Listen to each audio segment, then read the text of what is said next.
എല്ലാ പ്രേക്ഷകർക്കും പുസ്തക പരിചയത്തിൻ്റെ പുതിയ എപ്പിസോഡിലേക്ക് സ്നേഹത്തോടെ സ്വാഗതം. ഇന്ന് ഞാൻ എത്തിയിരിക്കുന്നത് ആർ രാജശ്രീ എഴുതിയ ആത്രേയകം എന്ന പുസ്തകവുമായിട്ടാണ്. മാതൃഭൂമി ബുക്സാണ് ഇത് പബ്ലിഷ് ചെയ്തിരിക്കുന്നത്.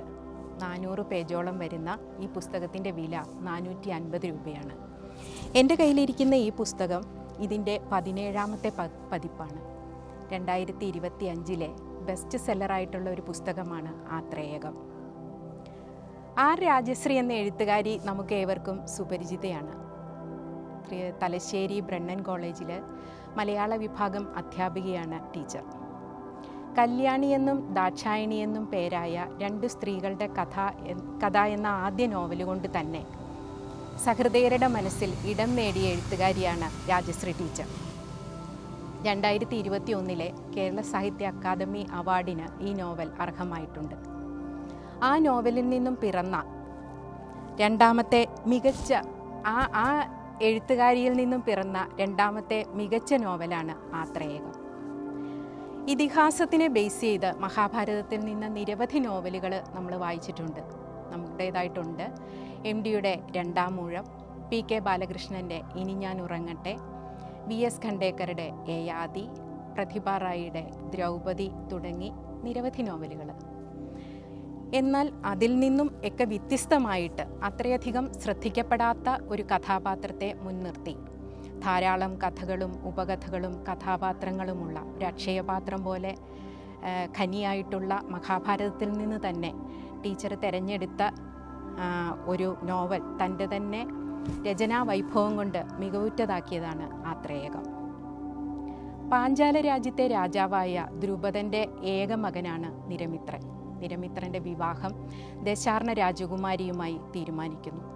എന്നാൽ വിവാഹരാത്രിയിൽ തൻ്റെ ഭർത്താവ് ഒരു പുരുഷനല്ല എന്ന തിരിച്ചറിവിൽ തണുത്തുറഞ്ഞ് രാജകുമാരി സ്വരാജ്യത്തേക്ക് മടങ്ങിപ്പോകുന്നു. ദശാർണം അപമാനിക്കപ്പെടുന്നു.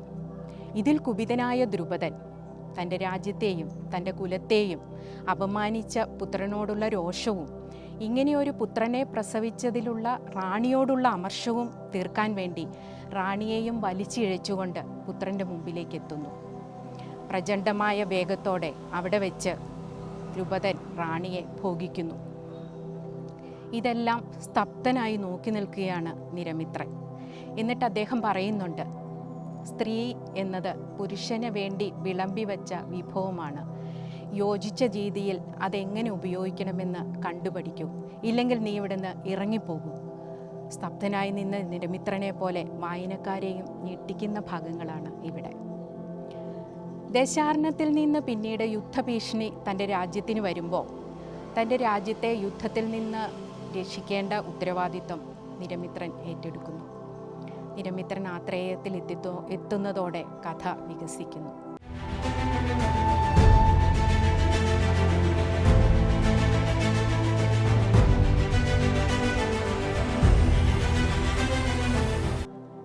ആത്രേയകത്തിൽ ദ്രൗപദിയെ കൃഷ്ണ എന്ന ഒറ്റ പദം കൊണ്ട് മാത്രമാണ് അടയാളപ്പെടുത്തിയിട്ടുള്ളത്.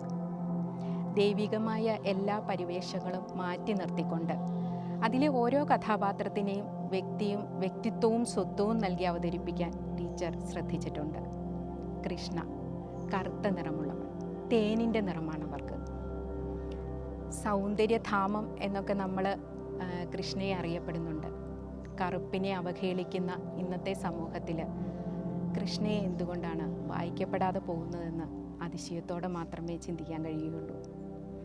അതുപോലെ കൃഷ്ണ അങ്ങനെ ആണെങ്കിൽ പോലും സഹോദരൻ്റെ നിർബന്ധത്താൽ അല്ലെങ്കിൽ തനിക്ക് ഒരു ചോയ്സും ഇല്ലാതെ ഭർത്താവിനെ തിരഞ്ഞെടുക്കേണ്ടി വരുന്നു. പിന്നീട് 5 പേർക്കും ഭാര്യയായി അവൾ മാറുന്നുണ്ട്. അതിലൊന്നും സ്ത്രീകൾക്ക് യാതൊരു വിലയും ഇല്ലാത്ത രീതിയിൽ തന്നെയാണ് അന്നത്തെ കാലത്ത് കണക്കാക്കിയിരുന്നതെന്ന് നമുക്ക് ഈ നോവലിൽ മനസ്സിലാക്കാൻ പറ്റും. എല്ലാ മനുഷ്യരുടെയും ഭയത്തിൽ നിന്നുള്ള ഒരു മോചനം അല്ലെങ്കിൽ അതിൻ്റെ ഒരു പ്രത്യാശയാണ് ആത്രേയകം എന്ന സാങ്കല്പിക ഭൂമിക. പാഞ്ചാലത്തിൻ്റെ തന്നെ ഒരു ഭാഗമാണ് ആത്രേയകം. 3 രാജ്യങ്ങൾക്കും അതിർത്തി പങ്കിടുന്ന ആത്രേയകം നിറയെ ഔഷധ സസ്യങ്ങളുടെ കലവറയാണ്. ഏത് മുറിവിനും ഏത് നൊമ്പരത്തിനും ആത്രേയകത്തിൽ എത്തിയാൽ മരുന്ന് ലഭ്യമാണ്. ഇളയും ഇളയുടെ മുത്തച്ഛനായ ചൂടകനും ബലനും നിരവധി പോരാളികളും ഇതിനെല്ലാം സുസജ്ജരായി ആത്രേയകത്തിലുണ്ട്. മരിക്കാൻ വരുന്നവരെയല്ല, മരിച്ചു വരുന്നവരെ മാത്രമാണ് ആത്രേയകം ഉപേക്ഷിക്കുന്നത്. മനുഷ്യനുൾപ്പെടെ പക്ഷിമൃഗാദികളായിക്കോട്ടെ എല്ലാവരുടെയും ഭയം, ആനന്ദം, സ്വാതന്ത്ര്യം ഇതൊക്കെയാണ് ആത്രേയകത്തിൽ പറഞ്ഞു വയ്ക്കുന്നത്.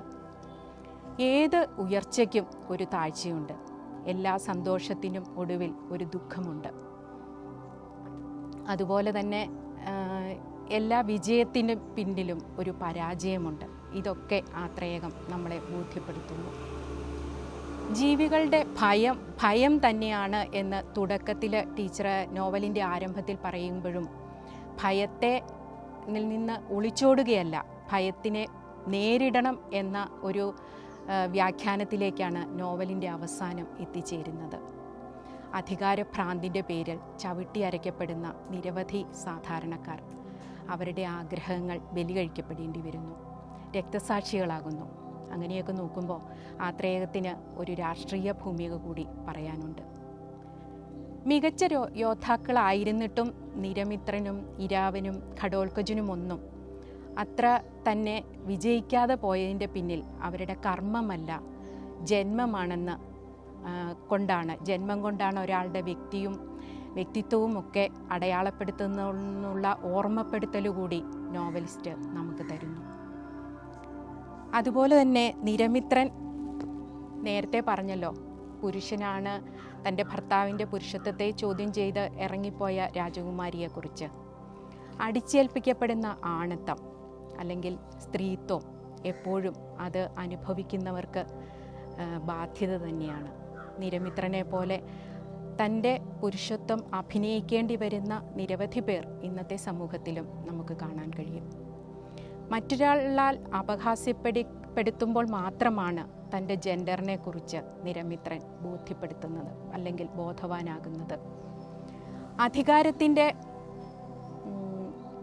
അല്ലെങ്കിൽ അടിച്ചേൽപ്പിക്കപ്പെടുന്ന അധികാരം നമുക്കെപ്പോഴും കലഹത്തിന് കാരണമാകുന്നു. അത് സൗഹൃദത്തിലായിക്കോട്ടെ അല്ലെങ്കിൽ ദാമ്പത്യത്തിലായിക്കോട്ടെ, ഏതിലായാലും എപ്പോഴും സ്നേഹവും പരിഗണനയും അങ്ങോട്ടും ഇങ്ങോട്ടുമുള്ള ബഹുമാനവും ഉള്ളപ്പോൾ മാത്രമാണ് ഒരു ബന്ധം ദൃഢമാകുന്നത്. അത് നിരമിത്രനിലൂടെ ജാതി വെറിയെക്കുറിച്ചും ലിംഗരാഷ്ട്രീയത്തെക്കുറിച്ചുമൊക്കെ ടീച്ചർ ഭംഗിയായിട്ട് പറഞ്ഞു തരുന്നുണ്ട്. യുദ്ധം എപ്പോഴും നമുക്ക് സമാധാനം കൊണ്ടുവരുന്നില്ല, എപ്പോഴും അത് നഷ്ടങ്ങളുടെ കണക്ക് മാത്രമേ പറയുന്നുള്ളൂ. നന്മയും തിന്മയും ജയവും പരാജയവും ധർമ്മവും അധർമ്മവും എല്ലാം ആപേക്ഷികമാണ്. യുദ്ധത്തിൽ എപ്പോഴും നഷ്ടം കൂടുതലായിട്ട് വരുന്നത് സ്ത്രീകൾക്കാണ്. ഏതെങ്കിലും ഒരു ബന്ധത്തിൻ്റെ പേരിൽ അല്ലെങ്കിൽ ആരുടെയെങ്കിലും ബന്ധുവായതിൻ്റെ പേരിൽ യുദ്ധം ഇഷ്ടമില്ലാതിരുന്നിട്ടും യുദ്ധം ചെയ്യേണ്ടി വരുന്നവർ ധാരാളമാണ്. കൗരവരുടെയും പാണ്ഡവരുടെയും മക്കളെ നോക്കിയാൽ കാണാം, അവരുടെ ഒരേ ഒരു നിയോഗം പിതാക്കന്മാർക്ക് വേണ്ടി യുദ്ധം ചെയ്ത് മരിക്കുക എന്നതാണെന്ന് നമുക്ക് തോന്നിപ്പോകും. അതുപോലെ തന്നെയാണ് നോവലിൽ നിസ്സഹായരായവരുടെ ഇള, ഉലൂപി, ചിത്രാംഗത, ബലൻ, ഗദൻ തുടങ്ങിയ ചെറിയ കഥാപാത്രങ്ങളെ പോലും അവരുടെ നിസ്സഹായതയും ആത്മസംഘർഷങ്ങളും വളരെ ഭംഗിയായിട്ടുള്ള രചന കൊണ്ട് നോവലിസ്റ്റ് നമ്മളെ ബോധ്യപ്പെടുത്തി തരുന്നുണ്ട്. മികച്ച ഒരു രചന, ഒരു റീടെല്ലിംഗ് സ്റ്റോറി പോലെ അല്ല ടീച്ചർ ഇതിനകത്ത് പറഞ്ഞിരിക്കുന്നത്. മഹാഭാരതത്തിലെ കഥ അതുപോലെ പറയുകയല്ല ചെയ്തിരിക്കുന്നത്. ഇന്നിൻ്റെ കാഴ്ചപ്പാടിൽ, താൻ ജീവിക്കുന്ന സമൂഹത്തിൻ്റെ കാഴ്ചപ്പാടിൽ നിന്നുകൊണ്ട് അതിനെ മനോഹരമാക്കി എന്നുള്ളതാണ് ആത്രേയകത്തെ മികവുറ്റതാക്കുന്നത്. ഇതിനകത്ത് ഓർമ്മിക്കപ്പെടുന്ന ഒരുപാട് വാചകങ്ങൾ ടീച്ചർ എഴുതി ചേർക്കുന്നുണ്ട് കേട്ടോ. നാളത്തെ പ്രഭാതം എന്നതുപോലും ഒരു അത്യാഗ്രഹമായി തോന്നുന്നു എന്നുള്ള വിശാഖയുടെ ആശങ്ക ഇന്നിൻ്റെ നേരാഖ്യാനമാണ്. അതുപോലെ തന്നെ പറയുന്നതാണ്, ബലത്തെയും അല്ലെങ്കിൽ ബുദ്ധിയെയും നമുക്ക് തോൽപ്പിക്കാം, പക്ഷേ വാത്സല്യത്തെ തോൽപ്പിക്കുക അത്ര എളുപ്പമല്ല എന്നുള്ളത്. അതുപോലെ നഷ്ടപ്പെടുന്ന സൗഹൃദങ്ങളെ തിരിച്ചു പിടിക്കുക എന്നുള്ളത് മൃതശരീരത്തിൽ നിന്നും മാലയെടുത്ത് അണിയുന്നത് പോലെയാണ് എന്നുള്ള വാക്യം. ഇങ്ങനെ ഒരുപാട് മനസ്സിൻ്റെ അടിത്തട്ടിൽ തങ്ങി നിൽക്കുന്ന രചന കൊണ്ട് ആ രചനയുടെ സൗകുമാര്യത കൊണ്ട് ആത്രേയം തുടക്കം മുതൽ അവസാനം വരെ ഒരു തടസ്സവുമില്ലാതെ വായിച്ചു പോകാൻ നമുക്ക് സാധിക്കുന്നു. നോവലിൻ്റെ അവസാന ഭാഗത്തേക്ക് വരുമ്പോഴേക്കും നമുക്ക് കാണാൻ പറ്റാം ജൈമിനിയുടെ ജയം അഗ്നിക്കിരയാക്കാൻ വ്യാസൻ തീരുമാനിക്കുന്നുണ്ട്. വ്യാസൻ അങ്ങനെ തീരുമാനിച്ച അഗ്നിക്കിരയാക്കിൽ അതിൽ നിന്നും ഉയർത്തു വന്നതാണ് ആത്രേയം എന്ന നോവലെന്ന് നമുക്ക് തോന്നിപ്പോകും. ഒരു പിടി വിത്തുകൾ നെഞ്ചോടടക്കി പിടിച്ചുകൊണ്ട് ജൈമിനി നടക്കുകയാണ്. സ്ഥലത്തെത്തിയപ്പോൾ നിന്നു. നനഞ്ഞ മണ്ണ് കയ്യിലിരുന്ന് ചുള്ളിക്കമ്പുകൾ കൊണ്ട് കുത്തിയിളക്കി. എന്നിട്ട് വിത്തുകൾ അതിലേക്കിട്ടു. മണ്ണിൽ പുതഞ്ഞു കിടന്ന വിത്തുകൾ ജൈമിനിയെ നോക്കി ചിരിച്ചു. കാടാവട്ടെ, ആത്രേയമുണ്ടാകട്ടെ, ജൈമിനി പറഞ്ഞു. അത് കേൾക്കാൻ കാത്തിരുന്നതുപോലെ വിത്തുകൾ ഒന്നാകെ പൊട്ടിമുളച്ചു. ആത്രേയമുണ്ടായി. ഈ പുസ്തകം നോവല് വായിച്ച് തീരുമ്പോൾ നമുക്ക് സങ്കടമാണോ സന്തോഷമാണോ ഉണ്ടാവുക എന്ന് പറയാൻ പറ്റില്ല. എന്താണെന്ന് വെച്ച് കഴിഞ്ഞാൽ, ഇതൊരു ടീച്ചർ വാതിലെല്ലാം അടച്ചു കളഞ്ഞ് തൻ്റേതായ ഒരു നിലപാടിലേക്ക് എത്തിച്ചേർക്കുക മാത്രമല്ല ചെയ്യുന്നത്. വായനക്കാർക്ക് തൻ്റെ നിഗമനങ്ങളിൽ എത്തിച്ചേരാനും വായിച്ചത് പിന്നീട് വായിക്കാനും കൂടുതലായി വായിച്ചെടുക്കാനും ഒക്കെ വാതിലുകൾ തുറന്നു വെച്ചുകൊണ്ടാണ് നോവൽ അവസാനിപ്പിക്കുന്നത്. മനോഹരമായ ഈ നോവൽ നമുക്ക് സമ്മാനിച്ചതിന് രാജശ്രീ ടീച്ചറിനോടുള്ള നന്ദിയും സ്നേഹവും അറിയിക്കുന്നു. ഈ പുസ്തകം വായിച്ചു തുടങ്ങിയപ്പോൾ ആത്രേയം എനിക്ക് തികച്ചും അപരിചിതമായിരുന്നു. എന്നാൽ ഇപ്പോൾ ആത്രേയത്തിൻ്റെ ഔഷധ സസ്യങ്ങളുടെ ഗന്ധവും അവിടുത്തെ ചികിത്സാ രീതികളും ഇളയെയും ചൂടകനെയും ഒക്കെ എനിക്ക് പരിചിതമായി തീർന്നിരിക്കുന്നു.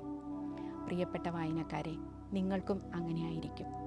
ഈ മനോഹര പുസ്തകം വായിക്കുന്നതിനായി ഞാനും നിങ്ങളെ ക്ഷണിക്കുന്നു. മറ്റൊരു പുസ്തകവുമായി വീണ്ടും വരുന്നതുവരെ നന്ദി, നമസ്കാരം.